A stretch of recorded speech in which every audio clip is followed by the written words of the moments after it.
स्वतः समाचार के लिए मैं कृष्णकांत ओझा। 20वीं शताब्दी के अंतिम दशक 1990 के बाद बिहार की राजनीति बदली और उसमें राजनीति के अग्रिम कतार में जेपी आंदोलन के कुछ नेता आ खड़े हो गए। उसमें लालू प्रसाद यादव भी हैं, नीतीश कुमार भी हैं और सुशील कुमार मोदी हैं। ये तीनों को अग्रगण्य माना जाता है। सुशील कुमार मोदी के प्रमुख सहयोगी रहे। सुशील कुमार मोदी के संदर्भ में यदि हम कहें तो राष्ट्रीय स्वयंसेवक संघ के एक स्वयंसेवक के रूप में उन्होंने सार्वजनिक जीवन शुरू किया। इसके बाद विद्यार्थी परिषद में आ गए। विद्यार्थी परिषद में स्थानीय से लेकर के अखिल भारतीय स्तर तक के कई जिम्मेदार पदों को उन्होंने निर्वहन किया। उनके प्रमुख सहयोगी रहे हरेंद्र प्रताप पांडे जी। उनसे हम जानते हैं कि सुशील कुमार मोदी का अर्थ क्या होता है। सुशील कुमार मोदी का उनका जीवन जो था, उनकी राजनीतिक शैली थी, संगठनात्मक शैली थी, संगठन के प्रति उनके जो प्रवृत्ति थी वो क्या था। आइए मिलते हैं हरेंद्र पांडे जी से। नहीं, वो हम लोग साथ साथ संगठन में काम किए और संयोग ऐसा रहा कि आपातकाल के बाद मैं पटना आ गया तो 1980 तक वो प्रदेश के पहली बार मंत्री बने थे। तो 1981 में मैं प्रदेश का मंत्री बना और वो प्रदेश के संगठन मंत्री बन गए। 1983 में वो राष्ट्रीय महामंत्री बने विद्यार्थी परिषद में, लेकिन पारिवारिक जीवन में लौटने के कारण वो लौट गए। तो 86 में मैं राष्ट्रीय महामंत्री बन गया। पहले उत्तर प्रदेश और बिहार दोनों को राष्ट्रीय महामंत्री के नाते वो देखते थे। तो उनके लौट जाने के बाद और ये दोनों प्रांत मैंने देखना शुरू किया। तो संगठनात्मक दृष्टि से वो जहाँ से छोड़ते थे वहाँ मैं शुरुआत करता था।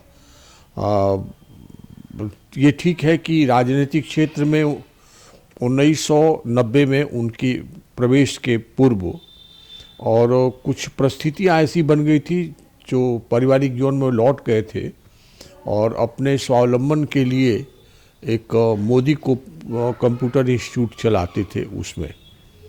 लेकिन राजनीतिक क्षेत्र में वो जाएं ऐसी अपेक्षा माननीय कैलाश जी की थी और वो गए। और गए ही नहीं तो फिर वो चुनाव लड़े, ऐसी योजना बनी। 90 में वो पहली बार चुनाव लड़े पटना मध्य से, जिस क्षेत्र में हम लोगों के संगठन का काम था।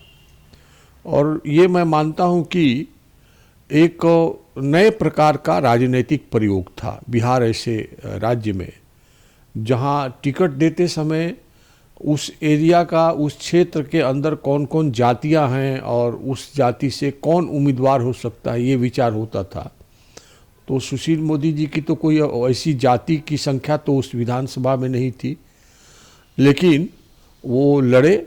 ठीक है, पहली बार शकील अहमद कांग्रेस से मुकाबला हुआ, लेकिन बाद के बिहार के राजनीति को जानने वाले जानते हैं कि 90 के बाद लालू प्रसाद जी के आने के बाद और मंडल कमीशन के बाद जिस प्रकार का जातीय ध्रुवीकरण था, उसमें से शायद दूसरा कोई टिक नहीं पाता। लेकिन संगठन का जो दृष्टिकोण था, जिसमें से व्यक्ति, संगठन, उससे संपर्क, वो 1995 में भी जीते और पहली बार शायद 2-2.5 हज़ार के मंत्र से जीते होंगे, लेकिन 95 में 30,000 से ऊपर के वोट से जीते और फिर 2000 में जब वो जीते तो डबल, यानी लगभग 60,000 के आसपास वोट से वो जीते थे।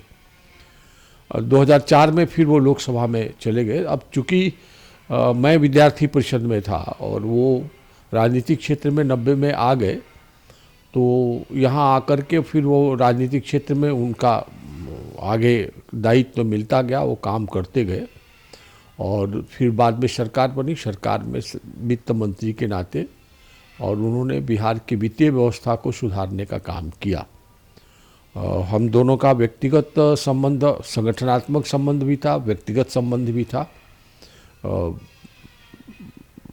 जिस आयु में वो, जिस प्रकार का वो संयमित जीवन जीते थे, उसमें से अब कैंसर ऐसी बीमारी उस संयमित जीवन को भी परीक्षा की कसौटी पर एक तरह से कहे कि कठिन हो गया और वो मई में छोड़ करके चले गए। तो एक तरह से कही जाए कि सामाजिक जीवन में और राजनीतिक क्षेत्र में रहते हुए भी वो सामाजिक गतिविधियों में उनकी सहभागिता रही। खास करके जो दधीची देहदान समिति था उसमें उनकी सक्रिय भूमिका रही है। तो संगठनात्मक दृष्टि से और संगठन के बलबूते पर और राजनीति का जो पहला आधार कि उनकी यात्रा की शुरुआत रही, जिसमें कई लोगों ने कहा था कि वो सफल बिहार ऐसे जहाँ जाति की राजनीति होती है, लोग नेता जाति की राजनीति करते हैं, वो सफल नहीं होंगे। लेकिन 90 में वो ठीक है, कठिन था चुनाव, लेकिन 90 में सफल हुए। बाद में उन्होंने अपने कंस्टिट्यूंसी को मेंटेन करके रखा। तो एक क्षति तो है ही, व्यक्तिगत हमसे संबंध भी अच्छे रहे हैं। हरेंद्र जी, एक प्रश्न है।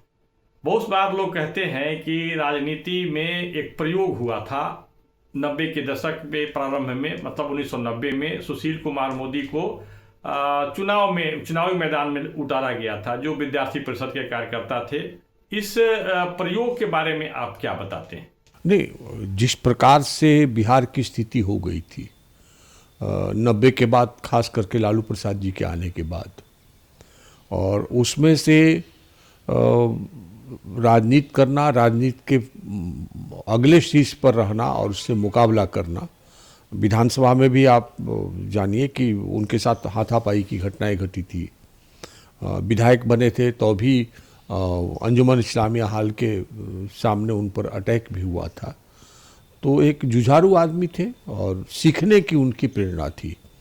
पढ़ना लिखना यानी अखबारों को पढ़ना और उसमें से जो महत्वपूर्ण समाचार है उसकी कटिंग का मेंटेन कराना, और किसी से सीखने के लिए, यानी आपसे मतभेद होने के बाद भी अगर उनको कोई जानकारी है तो फ़ोन करके आपसे जानकारी लेना, ये उनका स्वभाव था।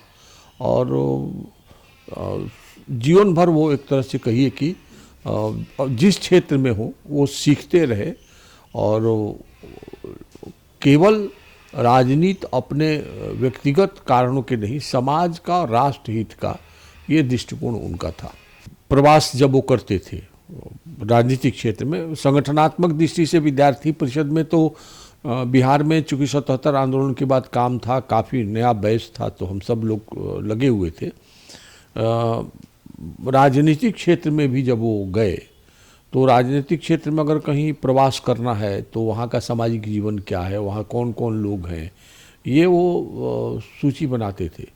तो कागज़ कलम ये जो रखना चाहिए सब लोगों को, वो उनके साथ रहता था। वो अपना पूरा होमवर्क करते थे और होमवर्क करके ही किसी विषय को बढ़ाते थे।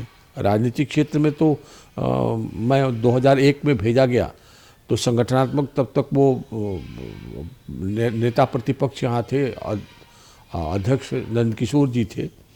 तो संगठनात्मक दृष्टि से तो जो होता है अध्यक्ष और संगठन मंत्री की भूमिका रहती है, तो वो तो उनके साथ राजनीतिक क्षेत्र में हमारा अनुभव कम रहा, क्योंकि 2005 में वो अध्यक्ष बने और तब तक चुनाव आ गया, फिर वो सरकार में चले गए। विद्यार्थी परिषद के अंतर्गत वो बिहार के प्रदेश के मंत्री बने। यहाँ भी संगठनात्मक दृष्टि से वो केवल चंदेश्वर जी 80 में लौट गए, तो 81 और 82 2 साल वो संगठन के मंत्री के नाते काम किए। तो वो एक कहा जाए कि मंत्री, नेतृत्वकर्ता, ये जो स्वरूप था ये उनका ज़्यादा था और उसमें वो सफल रहे। देखिए, ऐसा है कि राजनीतिक क्षेत्र का कार्य क्षेत्र एक अलग है, विद्यार्थी परिषद का कार्य क्षेत्र अलग है। राजनीतिक क्षेत्र में वो नेता प्रतिपक्ष थे ना, 96 में नेता प्रतिपक्ष बन गए थे, फिर बाद में मंत्री बन गए थे। यहाँ अध्यक्ष के नाते और संगठन मंत्री के नाते तो केवल 2005 के मई में वो जब दोबारा चुनाव की घोषणा है उतने ही समय बने। तो राजनीतिक क्षेत्र में संगठन का स्वरूप एक अलग है और बाकी संगठन क्षेत्र का स्वरूप अलग है। तो यहाँ 6 महीना वो एक तरह से कहिए कि प्रदेश अध्यक्ष रहे। तो उस 6 महीना में वो संगठन की कार्य पद्धति, प्रशिक्षण, ये सब तो जो चलता है विद्यार्थी परिषद में या चाहे राजनीतिक क्षेत्र में, प्रशिक्षण, उसके विषय वस्तु, उसकी तैयारी, ये सब में तो माहिर थे ही, वो एक्सपर्ट थे।